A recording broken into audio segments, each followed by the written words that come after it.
غیبت بہت بری چیز ہے. غیبت گناہ کبیرہ میں آ رہا ہے، بہت بڑا گناہ ہے.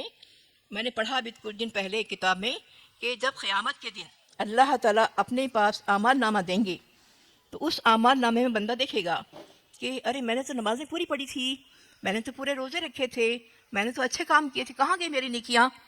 تو معلوم یہ ہوگا کہ آپ کی ساری نیکیاں غیبت نے کھا لی ہیں. آپ کی ساری نیکیوں ضائع ہو گئی صرف غیبت کی وجہ سے.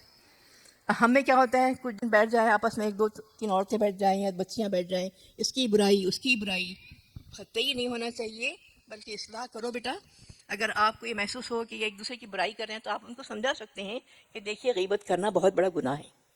غیبت سے بچیے، برائیوں سے بچیے، تبھی کہیں جا کر آپ کی پرسنالٹی میں نکھار آئے گا. گفتگو انداز اچھا رکھیے.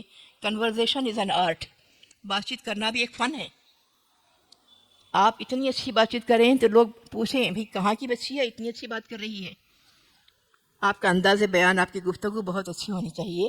آپ کے اندر سادگی ہونی چاہیے. Simple living is high thinking. سادہ رہنا اور اونچا سوچنا. سادہ رہنے کی کوشش کرو. جتنا سادگی رہیں گی آپ کے اندر اتنی ہی اچھے طریقے سے آپ آگے بڑھیں گے. فیشن وغیرہ کو اوائڈ کیجیے. برقعے وغیرہ بھی آج کل جو ہمارے مل رہے ہیں، آج کل بہت عجیب عجیب قسم کے برقعے آ رہے ہیں.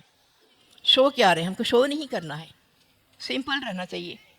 تو بہرحال کوشش کیجیے کہ آپ ان ساری برائیوں سے بچے رہیں گے اور اچھائیوں کو اپنائیں گے.